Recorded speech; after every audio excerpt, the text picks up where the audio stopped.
Assalamualaikum warahmatullahi wabarakatuh. Halo teman-teman semua, bagaimana kabarnya? Semoga tetap dalam keadaan sehat ya. Pada pertemuan kali ini, kami dari kelompok 4 yang beranggotakan Bayu Samudra dengan NPM 20130211023, Cindy Atika Rahma Rini Medi dengan NPM 20130211011, Erni Lestari dengan NPM 20130211015, Viko Ferdiansyah dengan NPM 2063021001, Nur Aini dengan NPM 2013021027, dan Zahra Sabana dengan NPM 2013021021. Di sini kami akan membahas mengenai materi garis dan sudut, segitiga, segi empat, dan penyajian data. Untuk materi yang pertama yaitu garis dan sudut. Sebelum memasuki materi ini, kita harus mengetahui dulu nih apa saja sih kompetensi dasar yang ada di materi ini. Untuk kompetensi dasarnya yaitu ada kompetensi dasar 3.10, menganalisis hubungan antar sudut sebagai akibat dari dua garis yang sejajar yang dipotong oleh garis transversal. Kompetensi dasar 4.10, menyelesaikan masalah yang berkaitan dengan hubungan antar sudut sebagai akibat dari dua garis sejajar yang dipotong oleh garis transversal. Setelah kita mengetahui kompetensi dasar yang ada di materi ini, selanjutnya kita mengetahui dulu nih pengertian-pengertian yang ada di materi garis dan sudut. Untuk yang pertama ada pengertian dari titik. Titik merupakan bentuk paling dasar dalam geometri. Titik dapat dilukiskan dengan tanda nokta dan diberi nama dengan huruf kapital. Misalnya A, B, C, P, Q, R, dan lain sebagainya. Titik mempunyai ukuran 0. Untuk gambar titik dapat dilihat di layar monitor Anda. Yang kedua yaitu garis.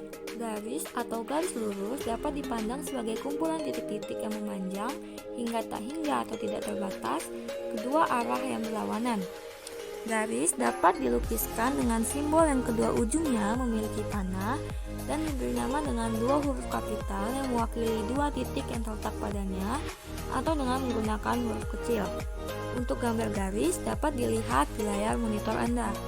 Yang ketiga yaitu ruas garis. Seperti gambar yang tertera di layar monitor Anda, titik A dan titik B serta titik-titik di antara A dan B dapat membentuk suatu ruas garis yaitu ruas garis AB. Dan yang keempat yaitu sinar garis. Gabungan antara titik A dengan semua titik pada salah satu bagiannya itu dinamakan sinar garis. Pada gambar yang tertera di layar monitor Anda, itu terdapat sinar garis AB dan sinar garis AC. Kemudian yaitu titik-titik segaris. Apa sih titik-titik segaris itu? Titik segaris atau kolinier adalah titik-titik yang saling terhubung dalam sebuah garis yang sama.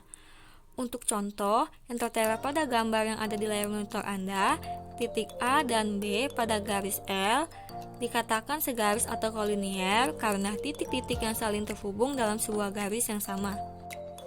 Selanjutnya kita akan membahas mengenai kedudukan dua garis.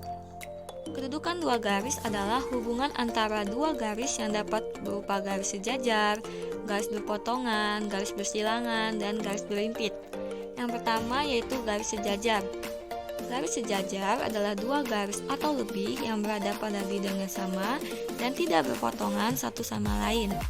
Garis yang saling sejajar dapat dinotasikan dengan simbol garis miring dua kali. Ada tiga sifat garis sejajar. Yang pertama yaitu jika suatu garis memotong salah satu dari dua garis yang sejajar, maka garis tersebut juga akan memotong garis lainnya. Yang kedua yaitu jika sebuah garis sejajar dengan dua buah garis, maka ketiga garis tersebut juga saling sejajar satu dengan yang lainnya. Yang ketiga yaitu jika terdapat suatu titik di luar garis, maka terdapat tepat satu garis yang sejajar dengan garis tersebut. Untuk contoh garis sejajar sudah tertera ya teman-teman di layar monitor Anda. Yang kedua yaitu garis berpotongan. Dua garis dikatakan saling berpotongan apabila kedua garis tersebut terletak pada satu bidang datar dan berpotongan di salah satu titiknya. Untuk contoh gambar garis berpotongan sudah tertera di layar monitor Anda. Kemudian ada garis berimpit. Garis berimpit adalah garis yang paling sedikit memiliki dua titik persekutuan.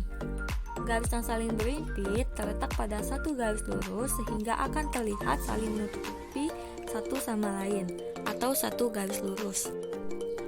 Selanjutnya yaitu hubungan titik dan garis. Hubungan titik dan garis yaitu hubungan antara titik dan garis dapat terjadi di dalam dua kondisi. Yang pertama yaitu titik terletak pada garis, dan yang kedua yaitu titik terletak di luar garis.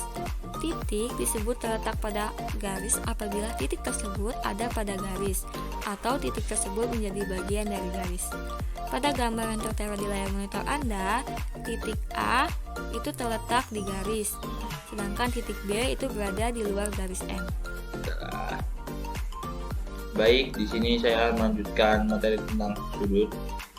Jadi sudut terbentuk karena dua sinar garis bertemu pada satu titik. Suatu sudut terbentuk dari perpotongan dua sinar garis yang berpotongan tepat di satu titik, sehingga titik potongnya disebut dengan titik sudut. Nama suatu sudut dapat bersimbol alfa, beta, dan lain-lain atau berdasarkan titik yang melalui garis yang berpotongan tersebut. Biasanya satuan sudut dinyatakan dalam dua jenis, yaitu derajat dan radian rad. Sudut APB disebut sudut P, dan besar sudut P dilambangkan dengan besar sudut P. Sudut adalah bangun geometri yang terbentuk oleh dua sinar garis yang titik pangalnya berhimpit. Titik pangalnya disebut titik sudut. Sinar-sinar pembentuknya disebut kaki-kaki atau sisi-sisi sudut. Dalam geometri, sudut diukur menggunakan satuan derajat, misal 0, 30, dan sebagainya.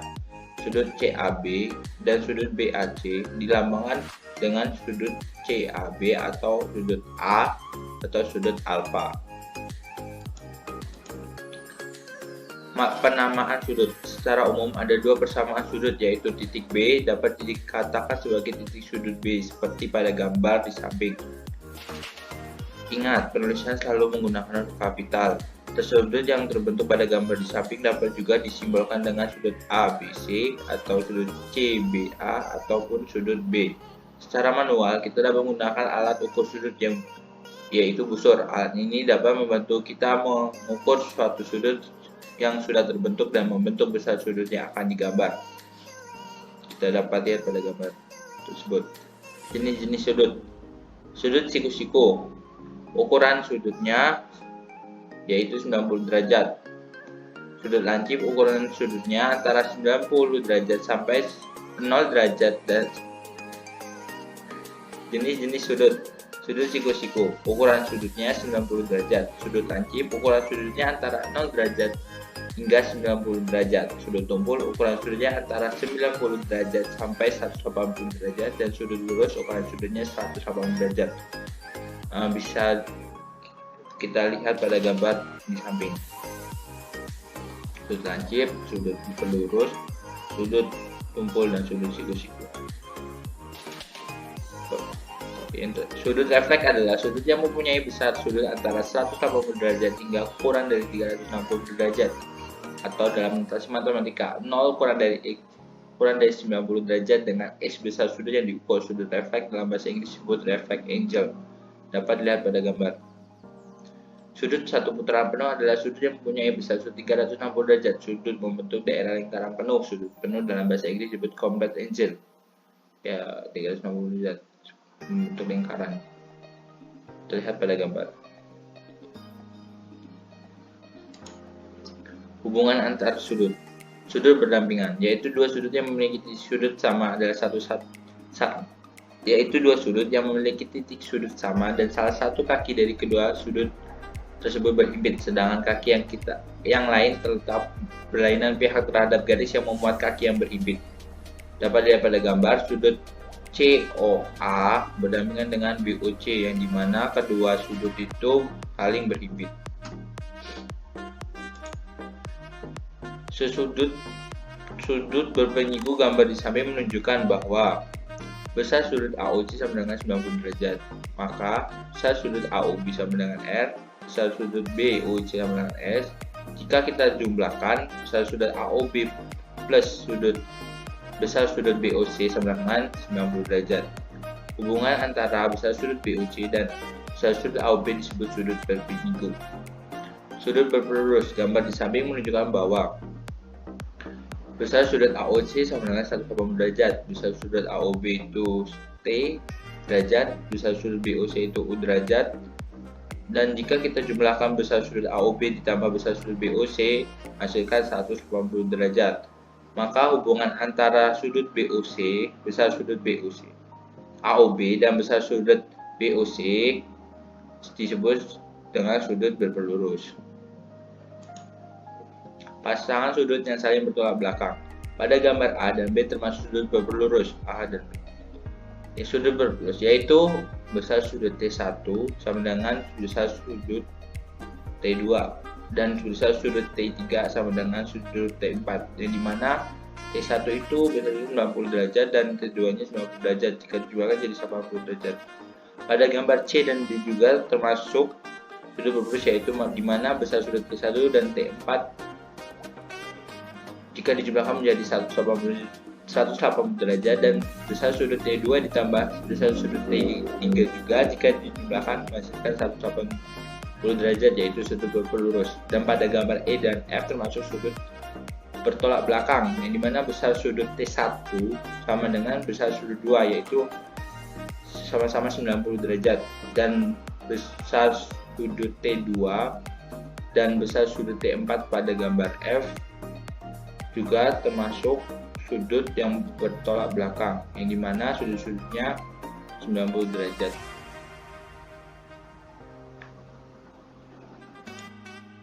Selanjutnya ada sudut-sudut yang terbentuk oleh dua garis yang dipotong sebuah garis transversal.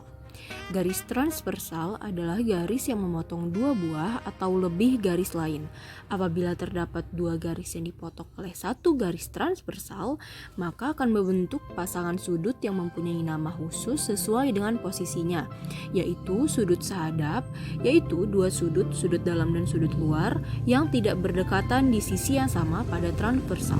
Dapat dilihat pada gambar, yaitu sudut nomor 3 dan sudut nomor 7. Selanjutnya ada sudut dalam berseberangan, yaitu dua sudut dalam yang tidak berdekatan pada sisi yang berseberangan terhadap transversal. Jika dilihat pada gambar, maka sudut dalam berseberangan adalah sudut nomor 3 dan sudut nomor 5. Selanjutnya, sudut luar berseberangan, yaitu dua sudut luar yang tidak berdekatan pada sisi-sisi yang berseberangan terhadap transversal. Jika dilihat pada gambar, maka sudut luar berseberangan adalah sudut nomor 1 dan sudut nomor 7. Selanjutnya ada sudut dalam sepihak, yaitu dua sudut dalam yang terletak pada sisi yang sama. Pada gambar, sudut dalam sepihak adalah sudut nomor 3 dan sudut nomor 6. Sudut luar sepihak, yaitu dua sudut luar yang terletak pada sisi yang sama, yaitu sudut nomor 2 dan sudut nomor 7. Selanjutnya, hubungan sudut-sudut pada dua garis sejajar. Pada gambar yang pertama, 3x dan 60 merupakan garis yang berseberangan. Sehingga 3x ditambah 60 derajat sama dengan 180 derajat. Jadi didapat x sama dengan 40 derajat. Lalu pada gambar yang kedua merupakan sudut sehadap, sehingga 2x ditambah 10 sama dengan 70. Jadi nilai x didapat 30 derajat. Pada gambar selanjutnya merupakan sudut yang sehadap, sehingga 120 derajat sama dengan 4x ditambah 40 derajat, sehingga nilai x didapat 20 derajat.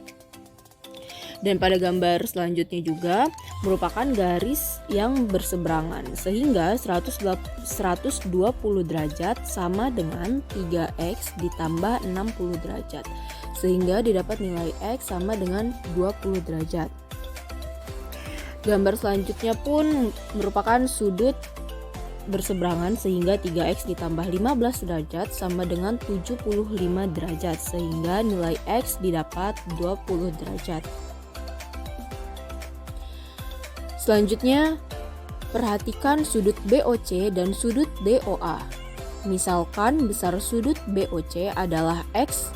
Karena sudut BOC dan sudut AOB adalah berpelurus, maka sudut BOC ditambah sudut AOB sama dengan 180 derajat atau x ditambah sudut AOB sama dengan 180 derajat.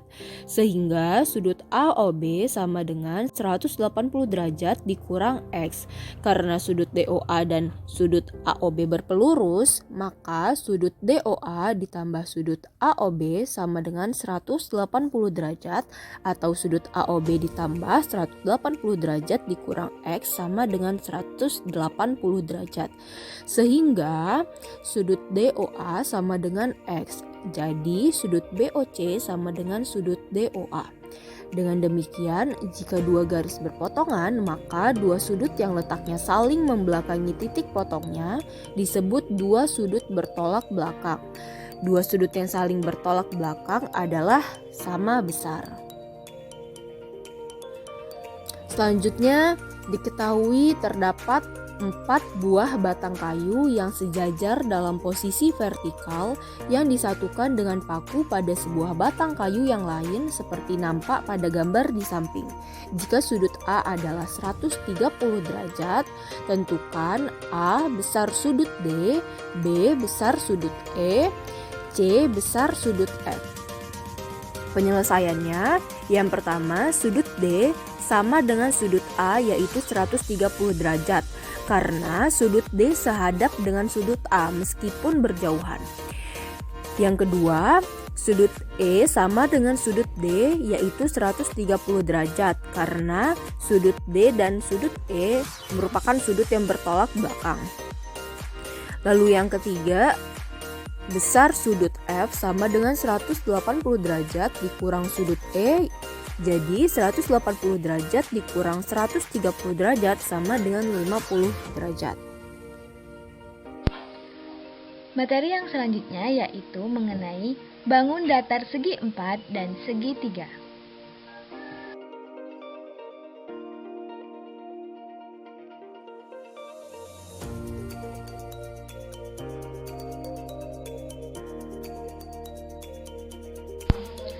Adapun kompetensi inti pada materi ini adalah yang pertama kompetensi inti 3 dalam aspek pengetahuan yaitu memahami pengetahuan baik faktual, konseptual, dan prosedural berdasarkan rasa ingin tahunya tentang ilmu pengetahuan, teknologi, seni, budaya terkait fenomena dan kejadian tampak mata. Kemudian, ada pun kompetensi inti 4 yaitu dari aspek keterampilan yaitu mencoba, mengolah, dan menyaji dalam ranah konkret baik menggunakan, mengurai, merangkai, memodifikasi, dan membuat dan ranah abstraknya yaitu menulis, membaca, menghitung, menggambar, dan mengarang sesuai dengan yang dipelajari di sekolah dan sumber lain yang sama dalam sudut pandang teori. Dan kompetensi dasarnya itu antara lain mengaitkan rumus keliling dan luas untuk berbagai jenis segi 4 baik persegi, persegi panjang, belah ketupat, jajar genjang, trapesium, dan layang-layang, dan segitiga. Dan menyelesaikan masalah konseptual yang berkaitan dengan luas dan keliling segi 4 baik itu persegi, persegi panjang, belah ketupat, jajar genjang, trapesium, dan layang-layang, dan segitiga. Langsung saja masuk pada materi segi 4. Nah, teman-teman pasti sudah tidak asing dengan kata segi 4. Apa sih segi 4 itu? Segi 4 adalah bangun geometri yang dibentuk oleh 4 ruas garis yang dimana garis-garis tersebut menghubungkan 4 titik dengan 3 titik di antaranya itu tidak segaris, sehingga setiap titik itu adalah titik ujung 2 segmen garis dan setiap segmen garis tidak memiliki titik sekutu lain kecuali titik ujung tersebut. Nah, berikutnya adalah unsur-unsur segi 4. Dapat dilihat pada gambar bahwasannya bangun pada gambar tersebut adalah bangun datar segi 4. Di mana bangun-bangun tersebut memiliki beberapa kesamaan sifat. Apa saja sih kesamaannya? Nah, di mana dapat kita lihat bahwa masing-masing memiliki 4 ruas garis dan juga 4 titik sudut. Nah, jadi unsur-unsur segi 4 itu yang pertama itu ada sisi. Sisi di sini adalah ruas garis yang ujung-ujungnya adalah 2 titik sudut segi 4. Kemudian yang kedua ada sudut. Nah, sudut ini merupakan sudut yang dibentuk oleh 2 sisi yang berpotongan pada segi 4. Nah, yang ketiga itu ada titik sudut. Nah, titik sudut ini adalah titik sudut dari segi 4 itu sendiri, di mana segi 4 itu memiliki 4 titik sudut. Nah, yang berikutnya atau yang keempat adalah diagonal. Nah, diagonal ini adalah ruas garis yang ujung-ujungnya itu adalah 2 titik sudut yang tidak berdekatan pada segi 4. Nah, untuk contoh benda pada segi yang berbentuk segi 4 dalam kehidupan sehari-hari itu ada papan catur, buku, jam dinding yang berbentuk segi 4, serta meja berbentuk segi 4 dan benda lainnya. Nah, yang berikutnya adalah segi 4 dan bukan segi 4. Nah, sebelumnya telah kita ketahui bahwa apa sih itu definisi dari segi 4, kemudian unsur-unsurnya apa saja. Kemudian kita sekarang menentukan segi 4 dan bukan segi 4. Untuk yang gambar pertama itu merupakan segi 4, di mana dia merupakan segi 4 beraturan atau sering disebut dengan persegi. Kemudian yang kedua, kita lihat pada gambar itu bukan segi 4. Itu adalah 4 garis sama panjang yang terbuka atau terputus. Jadi ada 2 sisi yang tidak bersekutu, maka dia bukanlah segi 4. Kemudian yang ketiga itu adalah segi 4. Nah, dia ini merupakan segi 4 beraturan atau sering disebut dengan persegi panjang. Kemudian yang keempat itu bukanlah segi 4. Mengapa? Karena bangunnya itu berbentuk segitiga, di mana dia ada 2 segitiga yang sama besar dan sama bentuknya. Kemudian yang kelima itu adalah segi 4, yaitu segi 4 beraturan, biasa disebut dengan jajar genjang. Kemudian yang keenam merupakan segi 4 dan itu merupakan segi 4 beraturan dan biasa disebut dengan trapesium. Nah, untuk gambar yang ketujuh itu merupakan segi 4, namun dia adalah segi 4 tidak beraturan.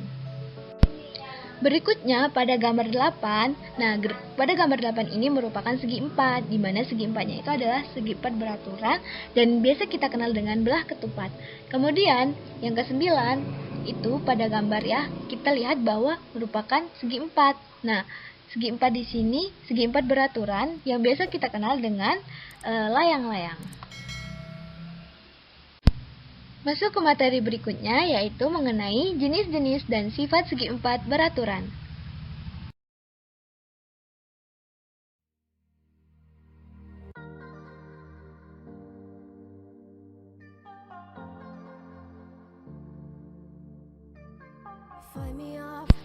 Nah, apa saja sih jenis-jenis segi 4 beraturan?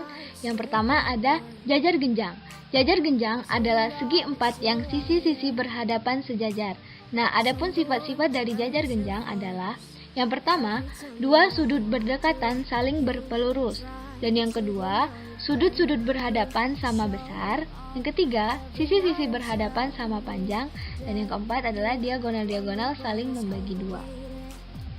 Kemudian yang kedua adalah persegi panjang. Persegi panjang adalah segi 4 yang sisi-sisi berhadapan sejajar dengan salah satu sudutnya itu adalah siku-siku. Adapun sifat-sifat dari persegi panjang yaitu yang pertama, panjang sisi-sisi yang berhadapan sama dan sejajar. Yang kedua, keempat sudutnya itu siku-siku. Dan yang ketiga, panjang diagonal-diagonalnya sama dan saling membagi 2 sama panjang. Nah, untuk bangun yang ketiga itu adalah persegi. Nah, persegi adalah segi 4 yang keempat sudutnya itu adalah siku-siku dan memiliki sisi-sisi yang sama panjang. Adapun sifat-sifat dari persegi yaitu yang pertama, sisi-sisi yang berhadapan itu sejajar, yang kemudian keempat sudutnya itu adalah siku-siku, lalu panjang diagonal-diagonalnya sama dan saling membagi 2 sama panjang, dan panjang keempat sisinya itu sama, serta setiap sudutnya itu terbagi 2 sama besar oleh diagonal-diagonalnya, dan diagonal-diagonalnya itu berpotongan dan saling tegak lurus. Bangun segi 4 yang berikutnya adalah belah ketupat. Nah, belah ketupat itu adalah jajar genjang dengan sisi-sisi berdekatan itu sama panjang.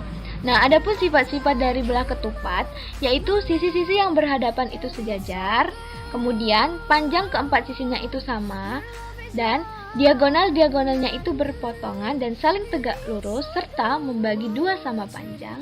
dan setiap sudutnya itu terbagi 2 sama besar oleh diagonal-diagonalnya. Nah, kemudian bangun segi 4 yang berikutnya adalah trapesium. Nah, trapesium ini adalah segi 4 dengan 2 sisinya itu sejajar. Nah, trapesium ini ada 3 jenis. Yang pertama ada trapesium sama kaki, kemudian yang kedua ada trapesium siku-siku, dan yang ketiga itu ada trapesium sembarang.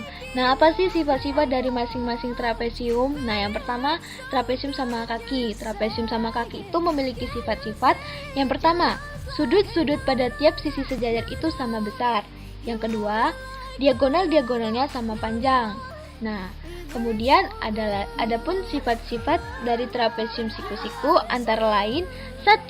Terdapat 2 diagonal yang masing-masing panjangnya itu berbeda. Kemudian yang kedua, memiliki 2 sudut yang masing-masing siku-siku atau sudutnya itu 90 derajat. Yang ketiga, 2 sudut siku-sikunya itu saling berdekatan. Kemudian yang keempat, sisi yang sejajar itu panjangnya itu tidak sama. Nah, trapesium yang ketiga itu trapesium sembarang. Nah, adapun sifat-sifat dari trapesium sembarang itu, yang pertama, 2 diagonalnya itu masing-masing panjangnya itu berbeda. Kemudian, yang kedua, besar masing-masing sudutnya itu tidak sama, atau keempat sudutnya itu besarnya itu berbeda. Kemudian yang ketiga, panjang sisinya yang sejajar itu tidak sama. Bangun yang berikutnya adalah layang-layang. Nah, layang-layang adalah segi 4 dengan 2 pasang sisi berdekatan sama panjang. Adapun sifat-sifat dari layang-layang, yang pertama diagonal-diagonalnya berpotongan saling tegak lurus. Yang kedua, memiliki sepasang sudut yang sama besar. Dan yang ketiga, salah satu diagonalnya itu membagi sudut sama besar. Materi berikutnya adalah segitiga. Segitiga adalah bangun datar yang mempunyai 3 sisi dan 3 sudut pada bagian dalamnya, di mana sisi-sisi segitiga itu adalah segmen-segmen garis, sedangkan sudut-sudut segitiga itu disebut juga sebagai sudut-sudut dalam segitiga. Berikutnya adalah unsur-unsur segitiga. Nah, pada gambar ya, ada sebuah segitiga yaitu segitiga ABC.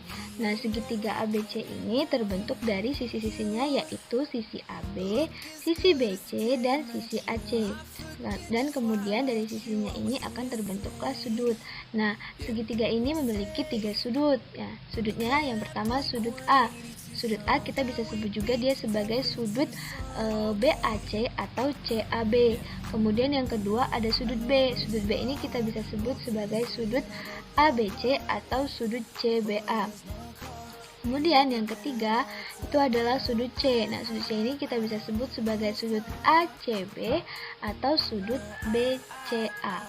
Nah, dengan adapun unsur-unsur segitiga yaitu yang pertama sisi. Sisi adalah ruas garis yang ujung-ujungnya adalah 2 titik sudut segitiga.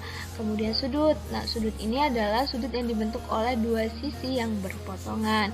Nah, kemudian yang ketiga adalah titik sudut. Nah, titik sudut ini adalah titik sudut segitiga, di mana segitiga memiliki 3 titik sudut. Masuk materi yang berikutnya yaitu mengenai jenis-jenis segitiga.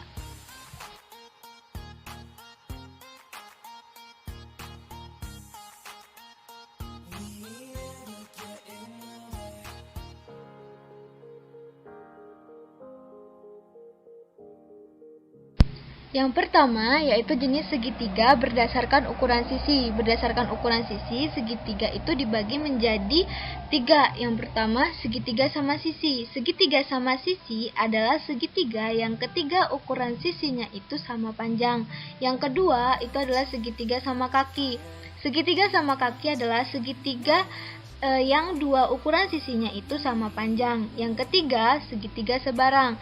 Nah, segitiga sebarang ini adalah segitiga yang panjang sisi-sisinya itu tidak sama panjang. Nah, yang berikutnya adalah segitiga berdasarkan sudutnya. Nah, segitiga berdasarkan sudutnya ini dibagi menjadi 3. Yang pertama adalah segitiga siku-siku. Ya, seperti namanya, bahwasanya segitiga siku-siku ini adalah segitiga di mana salah satu ukurannya itu adalah 90 derajat. Nah, kemudian yang kedua ada segitiga tumpul. Nah, segitiga tumpul ini adalah segitiga di mana salah satu ukurannya itu adalah sudut tumpul. Nah, kemudian yang ketiga itu adalah segitiga lancip. Di mana segitiga lancip itu adalah segitiga yang ketiga ukurannya sudutnya itu adalah lancip. Berikutnya adalah jenis segitiga berdasarkan ukuran sisi dan sudut.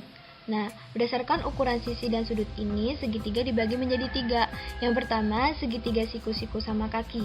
Segitiga siku-siku sama kaki adalah segitiga yang ukuran salah satu sudutnya adalah 90 derajat dan dua sisinya itu sama panjang. Yang kedua itu adalah segitiga tumpul sama kaki. Segitiga tumpul sama kaki ini adalah segitiga yang salah satu sudutnya itu tumpul dan panjang kedua sisinya itu sama. Yang ketiga itu adalah segitiga lancip sama kaki, yaitu suatu segitiga yang salah satu sudutnya itu lancip dan panjang kedua sisinya itu sama. Berikutnya akan dibahas mengenai garis istimewa pada segitiga. Nah, apa saja sih garis istimewa pada segitiga? Garis istimewa pada segitiga itu diantaranya yang pertama garis tinggi, kemudian yang kedua ada garis dibagi, yang ketiga garis berat, dan yang keempat adalah garis sumbu. Macam-macam garis istimewa pada segitiga. Nah, yang pertama itu ada garis tinggi.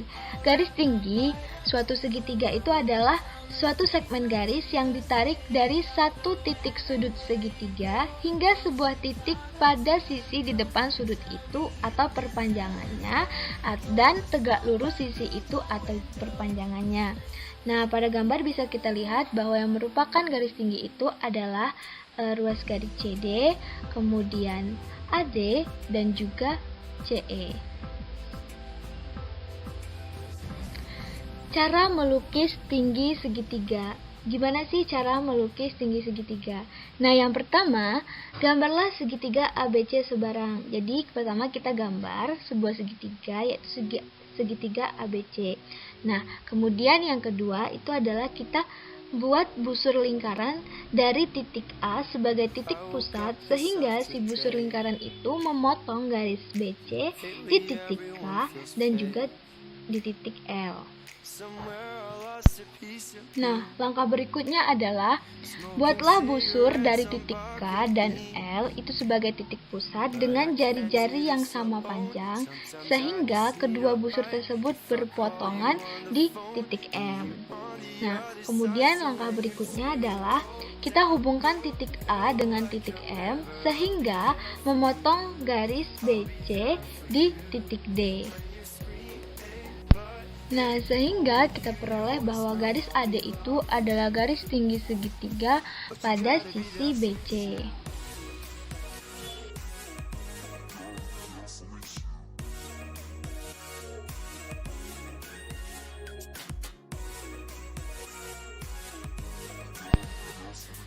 Yang berikutnya adalah garis bagi. Nah, garis bagi suatu sudut dalam suatu segitiga itu adalah segmen garis yang ditarik dari suatu titik sudut segitiga hingga sebuah titik pada sisi di depan sudut itu dan membagi sudut itu menjadi dua sama besar. Nah, kita bisa lihat pada gambar ada sebuah segitiga yaitu segitiga ABC, di mana segitiga ABC ini memiliki garis bagi. Nah, mana sih yang garis baginya itu? Nah, garis baginya itu adalah garis AD, di mana segmen garis AD ini itu membagi sudut A itu menjadi dua sudut yang sama besar. Nah, di mana sudut BAD itu akan sama dengan sudut DAC. Cara melukis garis bagi dalam segitiga. Nah, bagaimana sih cara melukis garis bagi dalam segitiga? Nah, Kita di sini akan melukis garis bagi dari titik sudut A ke garis BC pada segitiga ABC. Nah, yang pertama itu langkahnya kita harus menggambar segitiga sembarang, yaitu segitiga ABC. Kemudian yang kedua, kita buat busur dari titik A itu sebagai titik pusat, sehingga si busur ini akan memotong garis AB di titik K dan juga garis AC itu di titik L. Nah, langkah berikutnya adalah kita buat dua busur dari titik K dan L sebagai titik pusat dengan panjang jari-jari yang sama, sehingga kedua busur tersebut akan berpotongan di titik M. Dan langkah berikutnya, kita hubungkan si titik A ini dengan titik M, sehingga memotong garis AC di titik D. Nah, sehingga didapatlah garis AD itu adalah garis bagi segitiga pada sisi BC.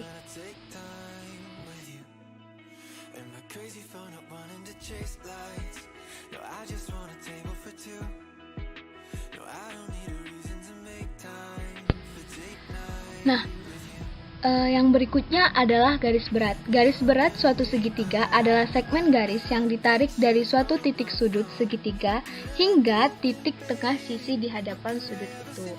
Nah, pada contoh ya, kita lihat pada gambar segitiga PQR. Nah, segitiga PQR dan yang merupakan salah satu dari garis beratnya itu adalah segmen garis PS. Nah, segmen garis PS ini merupakan garis berat segitiga. Mengapa? Karena ada suatu titik, yaitu titik sudut P itu ditarik garis sehingga menuju si titik tengah dari ruas garis QR, yaitu si titik S, sehingga terbentuklah segmen garis PS yang membagi sisi QR itu menjadi dua sama besar, yaitu QS sama dengan SR. Kemudian pada contoh segitiga ABC itu yang merupakan garis beratnya itu adalah segmen garis AD, kemudian segmen garis BE, dan segmen garis AD. Cara melukis garis berat dalam segitiga. Nah, kita akan melukis garis berat dari titik A ke sisi BC pada segitiga ABC. Nah, yang pertama langkah-langkahnya itu kita gambar dulu ya segitiga ABC sembarang sehingga terlihat pada gambar ada segitiga ABC. Langkah berikutnya yaitu kita buat garis sumbu pada garis BC yang memotong sisi BC di titik D. Kemudian setelah itu kita hubungkan titik A itu dengan titik D. Lalu didapatlah garis AD yang merupakan garis berat sehingga panjang BD itu sama dengan DC. Nah, yang berikutnya adalah garis sumbu. Garis sumbu suatu segitiga adalah garis yang tegak lurus dan melalui titik tengah suatu sisi segitiga. Nah, terlihat pada gambar segitiga ABC, itu yang termasuk ke dalam garis sumbu adalah garis KLM, di mana garis K itu merupakan garis sumbu pada sisi BC, kemudian garis L itu adalah garis sumbu pada sisi AC, kemudian M itu adalah garis sumbu pada sisi AB. Cara melukis garis sumbu dalam segitiga. Nah, bagaimana sih cara melukis garis sumbu pada segitiga? Nah, berikut kita akan melukis garis sumbu di sisi BC pada segitiga ABC. Ya, langkah-langkah yang pertama ya kita buat dulu segitiga ABC sembarangnya. Kemudian setelah itu kita buat busur lingkaran dengan titik B itu sebagai titik pusat dan jari-jari lebih setengah di sisi BC, sehingga busurnya itu di atas dan di bawah garis si BC. Nah, langkah berikutnya kita buat busur lingkaran dengan titik C itu sebagai titik pusat dan jari-jari tetap sama seperti busur yang titik pusatnya di titik B itu, sehingga memotong kedua busur itu di titik P dan Q. Setelah itu, kita hubungkan titik P dengan titik Q, maka si garis PQ ini adalah garis sumbu pada sisi BC. Oke teman-teman, Materi yang berikutnya adalah luas dan keliling segi 4 dan segitiga. Terlebih dahulu, kita akan membahas terkait pengertian dari luas dan keliling. Teman-teman sekalian tahu nggak sih apa itu pengertian dari luas dan keliling? Keliling adalah jumlah sisi-sisi pada bangun dua dimensi yang dibatasi dengan jelas. Sedangkan luas adalah besaran yang menyatakan ukuran dua dimensi suatu bagian permukaan, dan biasanya suatu daerah dibatasi oleh kurva tertutup. Untuk membahas terkait luas segi 4, kita perlu mengetahui pengertian dari diagonal. Diagonal adalah ruas garis yang menghubungkan dua titik sudut yang tidak bersebelahan. Kita dapat mengamatinya pada gambar berikut. Pada gambar belah ketupat samping, kita memiliki titik-titik sudut yaitu P, Q, R, dan S. Nah, kita akan menghubungkan titik-titik sudut yang tidak bersebelahan yaitu PR dan SQ. PR dan SQ merupakan diagonal-diagonal dari belah ketupat tersebut. Baik, untuk pembahasan luas dan keliling bangun segi 4 yang pertama, kita akan membahas terkait persegi. Rumus luas dari persegi adalah panjang sisi dikali dengan panjang sisi, atau dapat dinotasikan dalam bentuk rumus L sama dengan S dikali dengan S, dengan S adalah panjang sisi dari persegi. Sedangkan rumus untuk keliling persegi adalah 4 kali dari panjang sisi persegi tersebut, atau dapat dituliskan dengan panjang sisi ditambah dengan panjang sisi ditambah dengan panjang sisi sebanyak 4 kali.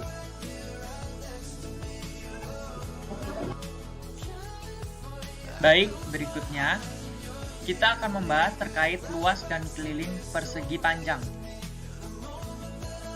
Rumus luas dari persegi panjang yaitu panjang dikali dengan lebar, atau dapat dinotasikan dalam bentuk L sama dengan P dikali L. Sedangkan untuk rumus keliling persegi panjang dapat dinotasikan dengan K sama dengan 2 kali panjang ditambah dengan 2 kali lebar. Atau jika kita gunakan sifat distributif diperoleh 2 kali panjang ditambah dengan lebar. Kita dapat melihat simbol dari panjang persegi panjang dan lebar dari persegi panjang pada gambar di samping. Nah, untuk keterangannya, L merupakan luas persegi panjang, K merupakan keliling dari persegi panjang, P adalah panjang persegi panjang, dan L adalah lebar dari persegi panjang.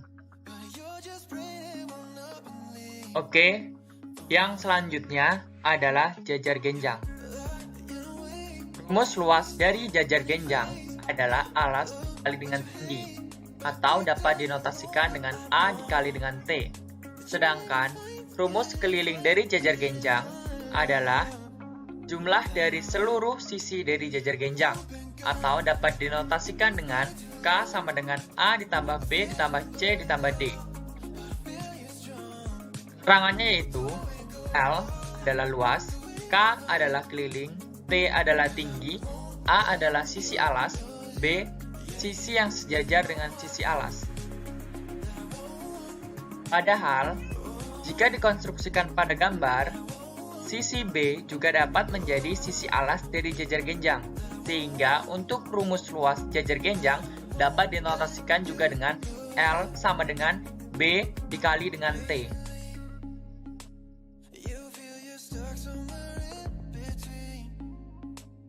Berikutnya yaitu trapesium sama kaki.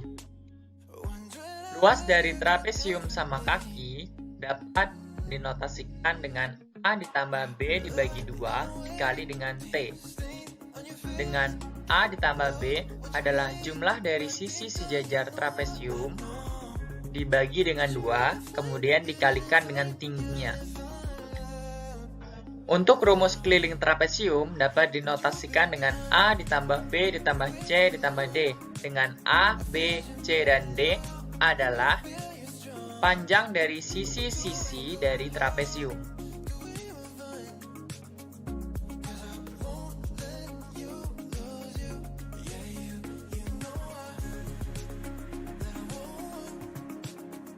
Yang berikutnya yaitu belah ketupat.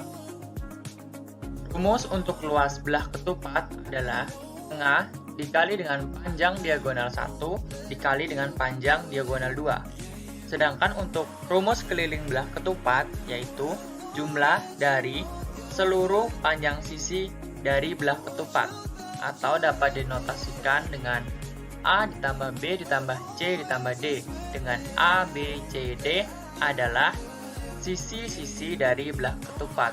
Dan untuk luas belah ketupat tadi dapat dinotasikan dengan L sama dengan 1/2 dikali D1 dikali D2, dengan D1 dan D2 adalah panjang diagonal 1 dan panjang diagonal 2 dari belah ketupat. Nah, seperti yang telah kita bahas pada awal tadi, bahwa diagonal adalah ruas garis yang menghubungkan titik-titik sudut yang tidak bersebelahan.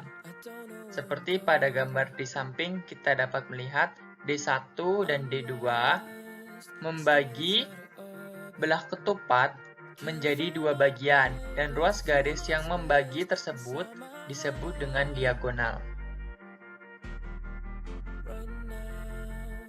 Layang-layang.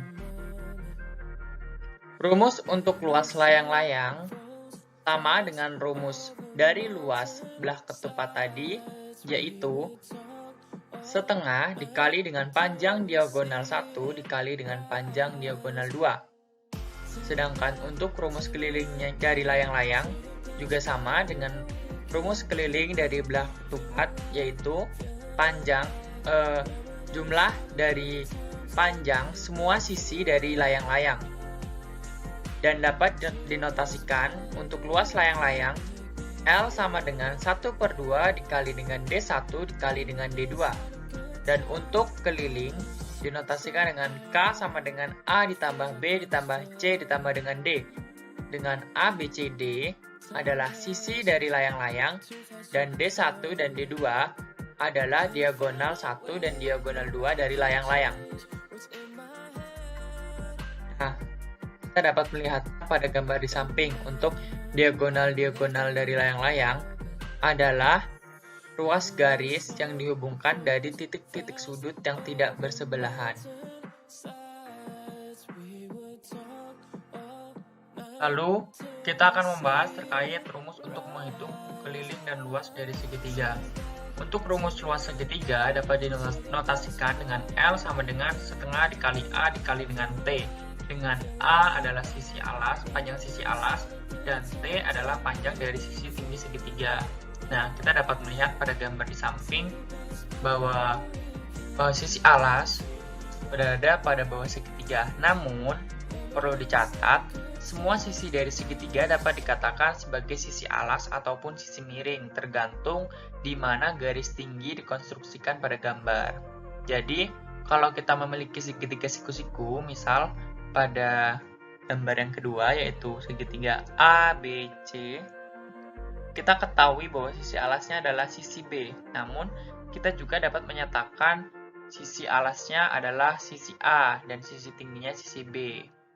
Nah, seperti itu. Nah, kita juga dapat menyatakan sisi C sebagai sisi alas, asalkan terdapat sebuah garis tinggi nantinya yang dihubungkan dari titik sudut A ke sisi C, seperti itu. Jadi tidak perlu kita hanya memahami bahwa sisi alas selalu berada pada bawah segitiga atau pada sisi yang mendatar saja, seperti itu. Kemudian untuk rumus keliling segitiga yaitu dapat dinotasikan dengan K sama dengan A ditambah B ditambah C, dengan A, B, dan C merupakan sisi-sisi dari segitiga tersebut. Kita juga dapat menentukan luas dari segitiga sembarang dengan menggunakan rumus setengah keliling. Jika sebuah segitiga ABC dengan panjang sisi-sisinya adalah A, B, dan C, maka luasnya dapat ditentukan dengan menggunakan rumus setengah keliling. Kita dapat melihat pada gambar di samping bahwa segitiga sembarang segitiga ABC memiliki sisi A, B, dan C, dan tidak diketahui garis tinggi maupun sisi yang mana berbentuk siku-siku. Nah, kita dapat menotasikan rumus tersebut dengan L sama dengan akar dari S dikali dengan S dikurang A dikali dengan S dikurang B dikali dengan S dikurang C, dengan S adalah setengah dari keliling, atau S sama dengan setengah dari A ditambah B ditambah C.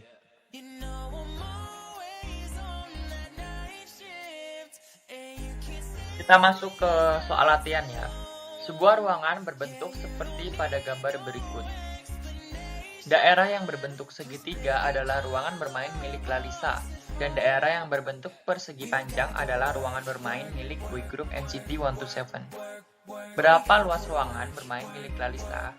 Nah, kita dapat melihat bahwa bangun yang ditampilkan aslinya adalah bangun datar, trapesium, siku-siku. Nah, pada gambar kita sudah dipermudah, yaitu dengan adanya bentuk bangun datar segitiga dan bangun datar segi empat. Nah, untuk menghitung luas daerah yang berbentuk segitiga, kita memerlukan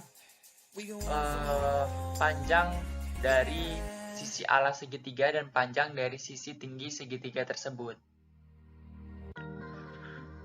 Untuk menentukan panjang dari sisi alas segitiga tersebut, kita dapat melihat bahwa persegi panjang dan segitiga tersebut saling berimpit. Dan sisi alas dari segitiga, misalkan kita samakan dengan dari panjang persegi panjang tersebut, maka panjang dari sisi alas segitiga tersebut adalah 20 meter. Kemudian untuk menentukan panjang dari sisi tinggi segitiga tersebut, kita dapat melihat ruas garis yang panjangnya 10 meter merupakan panjang dari sisi lebar persegi panjang ditambah dengan panjang dari sisi tinggi segitiga. Maka kita dapat menghitung panjang dari sisi tinggi segitiga tersebut dengan mengurangkan total dari panjang sisi lebar segitiga dengan panjang sisi tinggi segitiga dikurang dengan panjang dari sisi lebar segitiga, atau 10 dikurang 6. Maka diperoleh panjang dari sisi tinggi segitiga tersebut adalah 4 meter. Nah, setelah kita memperoleh panjang dari sisi alas dan sisi tinggi panjang dari sisi tinggi segitiga tersebut, kita dapat menghitung luas daerah segitiganya, yaitu dengan memasukkan ke dalam rumus setengah dikali dengan panjang sisi alas dikali dengan panjang sisi tinggi. Diperoleh hasilnya adalah setengah dikali dengan 20 dikali dengan 10 dikurang 6. Diperoleh hasilnya adalah 40 meter persegi.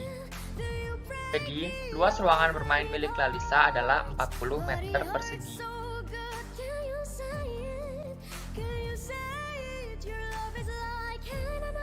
Baik, yang selanjutnya kita akan menganalisis terkait konsep yang telah kita pelajari. Yang pertama, apakah luas dan keliling segi 4 dapat dikonstruksi dari dua buah segitiga? Yang kedua, jumlah sudut dalam segi 4 adalah 360 derajat. Apakah ada kaitannya dengan segitiga? Baik, kita akan membahas dan menganalisis kedua hal ini pada slide berikut.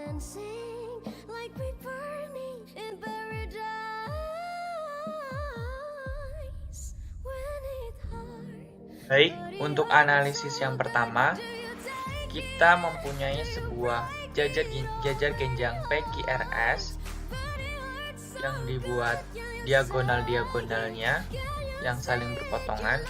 Kemudian terdapat segi 4 ABCD. Nah, kita amati jajar genjang.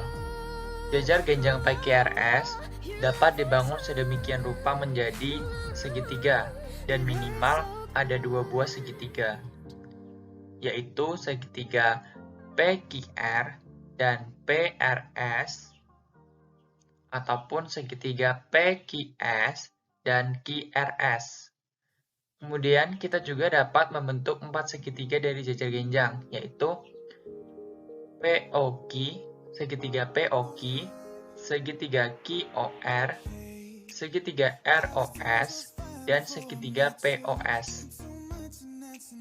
Untuk gambar yang selanjutnya, yaitu segi 4 A, B, C, D, kita dapat melihat bahwa segi 4 tersebut aslinya berbentuk sebuah trapesium siku-siku.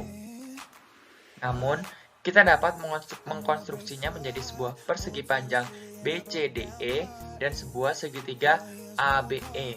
Ini artinya, kita dapat mengkonstruksi suatu bangun datar segi 4 menjadi beberapa buah segitiga, ataupun sebuah segitiga dengan bangun segi 4 lainnya, sehingga memudahkan kita untuk melakukan perhitungan luas maupun keliling luas dari bangun datar tersebut. Analisis yang kedua yaitu terkait apakah jumlah sudut dalam dari suatu segi 4 jumlahnya 360 derajat dan berhubungan dengan segitiga, atau ada kaitannya dengan segitiga atau tidak sih, seperti itu. Nah, kita coba menggambar sebuah segi 4 yaitu berupa jejer genjang A, B, C, D. Lalu kita partisikan jejer genjang menjadi dua buah segitiga ACD dan segitiga ABC. Nah, kita ketahui bahwa jumlah dari sudut dalam sebuah segitiga adalah 180 derajat. Maka, jika ada dua buah segitiga yang membangun jejer genjang ABCD, total sudut dalam jejer genjang ABCD tersebut adalah 360 derajat. Jadi, jika kita mempunyai suatu segi 4 dan kita partisikan menjadi dua buah segitiga, yang masing-masing segitiga besar dari total sudut dalamnya adalah 180 derajat. Jika kita jumlahkan dari kedua buah segitiga tersebut, maka dapat kita peroleh jumlah dari sudut dalam suatu segi 4 adalah 360 derajat. Materi selanjutnya adalah penyajian data. Pada akhir tahun 2019 sampai dengan sekarang, pandemi COVID belum juga berhenti. Banyak sekali terjadi kenaikan dan penurunan kasus selama hampir 2 tahun ini. Nah, bisa kita lihat pada gambar ini. Pada gambar ini, terdapat diagram yang menyatakan data perkembangan COVID-19 Kabupaten Jember, khususnya data penambahan kasus positif pada 10 sampai dengan 23 November 2020. Nah, dari gambar ini, kita bisa lihat bahwa penambahan kasus positif yang terendah terjadi pada tanggal 12 November 2020, yaitu sebanyak 10 kasus, dan penambahan kasus positif paling tinggi atau tertinggi terjadi pada tanggal 19 November 2020, yaitu sebanyak 107 kasus.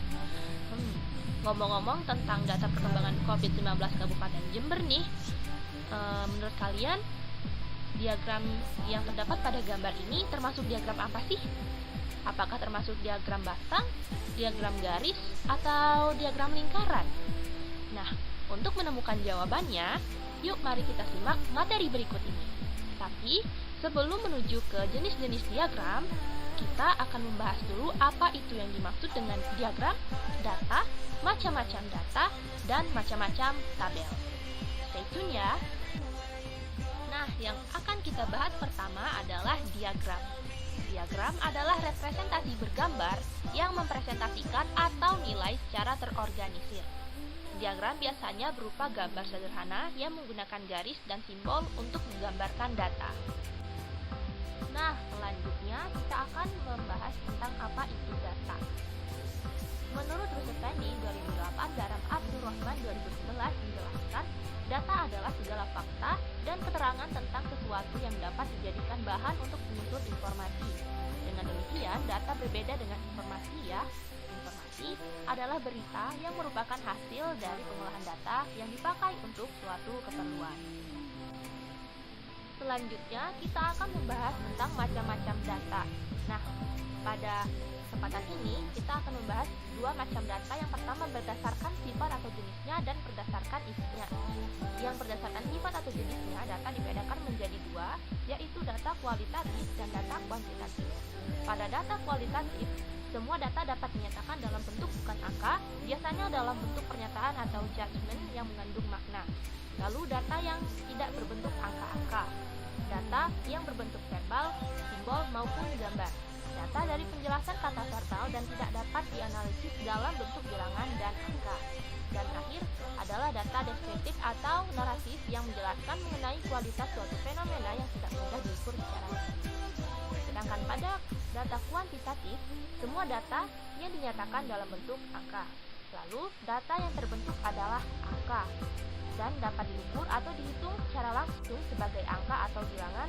Dan terakhir adalah data numerik yang menunjukkan pengukuran dari suatu fenomena tertentu dengan angka. Pada data kuantitatif terdapat data diskrit dan data kontinu. Data diskrit adalah data yang diperoleh dari hasil menghitung. Contohnya, data nilai ulangan matematika, data jumlah penduduk, data penjualan suatu barang, dan lain sebagainya. Lalu untuk data kontinu, yaitu data yang diperoleh dari hasil mengukur. Contohnya yaitu data berat badan siswa diukur dengan timbangan, data tinggi badan siswa diukur dengan pita meteran, dan lain sebagainya. Nah, jadi dengan penjelasan ini semoga kita bisa paham mana itu data diskrit dan data kontinu ya. Selanjutnya kita akan membahas macam-macam data yang berdasarkan nilainya atau isinya. Dibedakan menjadi dua, yaitu data kategorik dan data numerik. Data kategorik digunakan untuk data yang tidak dapat dihitung secara kuantitatif sehingga tidak dapat menerima operasi matematik seperti penjumlahan dan perkalian. Namun demikian, nilai-nilainya dapat dibedakan antara satu dengan lainnya. Pada data kategorik terdiri dari data nominal, biner, dan ordinal. Data biner hanya menggunakan dua kategori. Data biner dapat dituliskan secara nominal, ya dan tidak. Dan secara numerik, contohnya 1 dan 0. Representasi angka 1 dan 0 bukan bermaksud menunjukkan angka numerik dalam arti yang sebenarnya, melainkan hanya bentuk representasi dalam membedakan dua nilai yang mungkin. Pada data biner, angka 1 berarti ya dan angka 0 berarti tidak. Lalu, jika data kategori dapat diurutkan dari data yang paling rendah sampai paling tinggi, maka data tersebut dapat disebut sebagai data ordinal. Namun, jarak antara tingkatan tidak dapat diukur dan dibandingkan secara numerik. Selain modus, ukuran statistik median dapat digunakan untuk mencari nilai tengah dari dalam data. Lalu, data nominal merupakan tipe data yang paling sederhana di mana nilai yang diberikan kepada item atau record hanya berupa label atau sekedar penamaan saja, tidak dapat dihitungkan dan tidak dapat diukur. Contohnya, data seperti ini adalah nama, kelas, tank, tanggal, waktu, mata uang, dan lain sebagainya. Nah, berbeda dengan data kategorik, data numerik digunakan untuk data yang dapat diukur secara kuantitatif sehingga dapat menerima operasi matematik. Data numerik mencakup data interval dan data rasio. Data interval sudah memiliki jarak yang pasti antar tingkatan sehingga operasi jumlah dan pengurangan sudah dapat digunakan. Walaupun demikian, nilai 0 belum didefinisikan pada data interval sehingga operasi perkalian dan pembagian belum bisa digunakan. Lalu, data rasio merupakan data numerik yang lengkap dengan nilai 0. Keuntungannya, data rasio dapat diproses dengan operasi matematik yang lengkap seperti penjumlahan, pengurangan, perkalian, dan pembagian. Setelah mempelajari apa itu diagram, apa itu data, dan macam-macam dari data, sekarang kita akan mempelajari tentang jenis-jenis tabel berdasarkan cara penyajiannya. Nah, yang pertama ada tabel baris kolom. Tabel baris kolom merupakan penyajian data dalam bentuk tabel dengan bentuk susunan baris dan kolom yang saling berhubungan. Tabel ini digunakan untuk data yang terdiri dari beberapa baris dan satu kolom. Nah, untuk contohnya bisa kita lihat pada tabel ini ya. Tabel ini berisikan data penjualan mobil perusahaan X periode tahun 2011 hingga 2015, di mana pada tahun 2011 terjual sebanyak 28.335 mobil, dan seterusnya sampai 2015. Untuk tabel yang kedua adalah tabel kontingensi.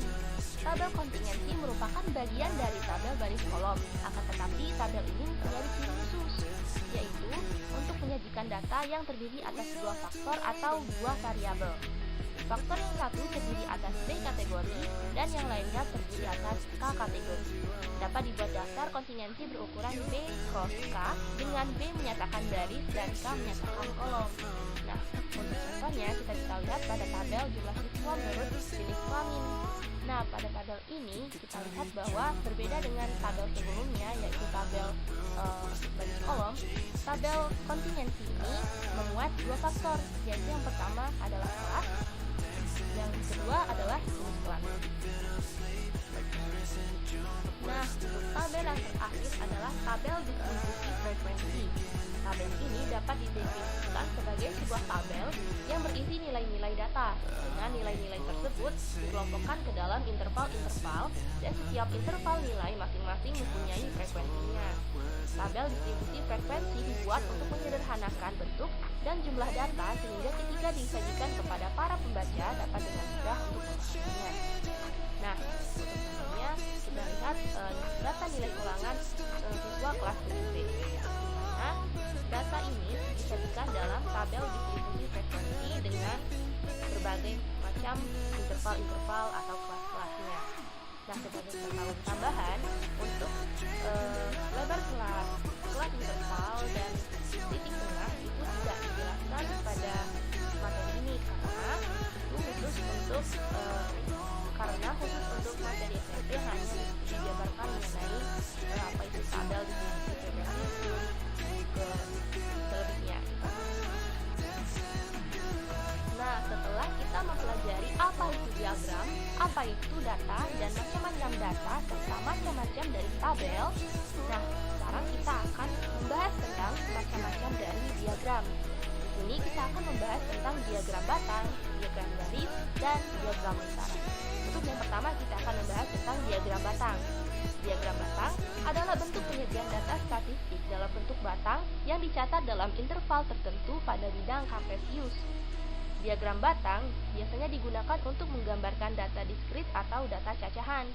Ada dua jenis diagram batang, yaitu diagram batang vertikal dan diagram batang horizontal. Jenis diagram ini dapat berguna untuk menampilkan data kategori dan dapat pula menyajikan data dari tabel kontingensi atau tabel ringkasan data. Melalui diagram batang, penyajian data dalam gambar akan lebih menjelaskan lagi perihal persoalan secara visual. Data variabel yang berbentuk kategori atau atribut sangat tepat jika disajikan dalam diagram batang. Data tahun pun dapat disajikan dalam diagram ini dengan catatan tahunnya tidak terdapat banyak. Untuk menggambarkan diagram batang diperlukan sumbu datar dan sumbu tegak yang berpotongan tegak lurus. Sumbu datar dibagi menjadi beberapa skala bagian yang sama, demikian juga sumbu tegaknya. Skala sumbu tegak dengan skala sumbu datar tidak perlu sama.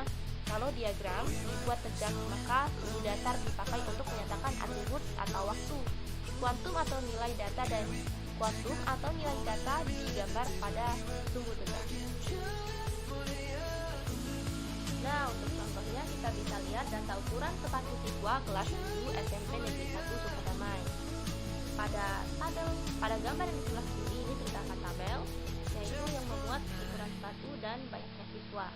Di mana ini adalah merupakan data kategori karena dia merupakan kategori ukuran sepatu 34 dimiliki oleh 22 siswa, ukuran sepatu 35 dimiliki oleh 3 siswa, 36 dimiliki oleh 3 siswa, dan lain seterusnya hingga 43 dimiliki oleh 1 siswa. Lalu kita konversikan ke diagram batang dengan garis horizontal itu menyatakan ukuran sepatu dan garis vertikal itu menyatakan banyaknya siswa. Nah, untuk diagram yang kedua, kita akan mempelajari tentang diagram garis.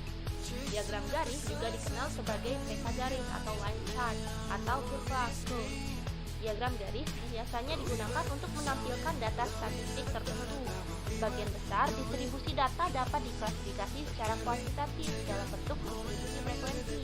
Hasil kedua cara klasifikasi tersebut dapat digambarkan secara visual dalam bentuk kurva. Diagram garis biasanya digunakan untuk menggambarkan data tentang keadaan yang berkesinambungan, seperti sekumpulan data kontinu.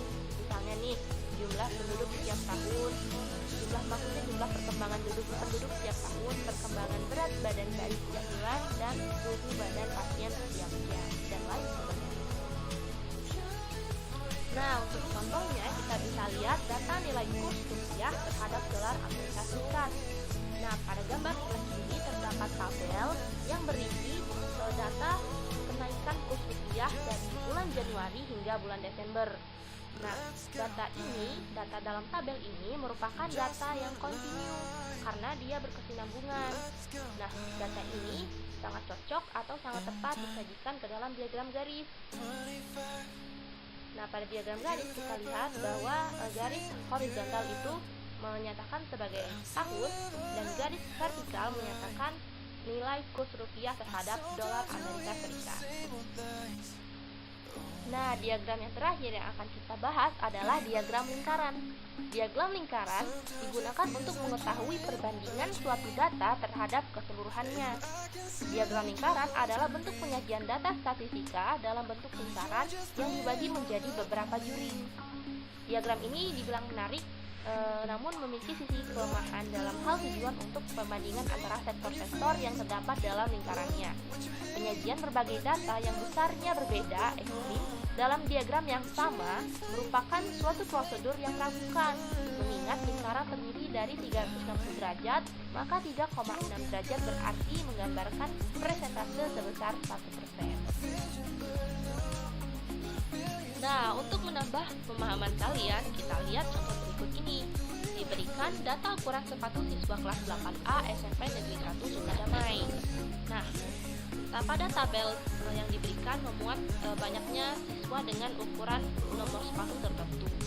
Nah, untuk dapat menyajikannya ke dalam diagram lingkaran, terlebih dahulu kita ubah data yang ada dalam tabel ke bentuk persentase atau derajat. Nah, yang kita lakukan saat ini adalah mengubah data yang ada dalam tabel ke dalam bentuk derajat. Misalnya yang pertama kita ambil data pertama. Data pertama yaitu data nomor sepatu 33 dimiliki oleh 2 siswa. Nah, untuk mengubahnya ke dalam bentuk diagram ke dalam bentuk derajat, kita bisa kalikan 2 per jumlah keseluruhan data yaitu sebanyak 24, 2 per 24 dikali 360 derajat. Hasilnya adalah 30 derajat. Nah, 30 derajat ini menyatakan perbandingan banyaknya siswa dengan nomor sepatu 33 dengan nomor-nomor sepatu lainnya. Nah, setelah kita lakukan cara seperti ini sampai semua data pada tabel seluruhnya dalam bentuk derajat dan kita dapat menggambarkannya dalam diagram lingkaran. Nah, kalian masih ingat tidak dengan data yang kita gunakan dalam menyajikan diagram batang? Sama persis, bukan? Nah, data yang kita gunakan adalah data kategori, yaitu menyatakan kategori ukuran sepatu siswa dari nomor 33 sampai 39. Nah, dengan ini bisa kita simpulkan bahwa data kategori juga cocok disajikan untuk data kategori juga cocok disajikan ke dalam bentuk diagram lingkaran. Nah, setelah kita mempelajari tentang jenis-jenis dari diagram, kita bisa nyatakan bahwa diagram data perkembangan COVID-19 Kabupaten Jember yang sudah kita lihat pada slide pertama tadi merupakan diagram batang ya. Nah, kira-kira cocok nggak sih data yang digunakan dalam diagram batang ini disajikan dalam diagram batang, atau cocok disajikan dalam diagram lain atau tidak? Nah, untuk jawabannya kalian bisa mencarinya sendiri ya sebagai pemahaman kalian terhadap materi penyajian data. Nah, sekian presentasi dari kelompok kami, kelompok 4. Lebih dan kurangnya kami mohon maaf, dan kepada Allah kami mohon ampun. Kami akhiri, wabillahi taufiq wal hidayah. Wassalamualaikum warahmatullahi wabarakatuh.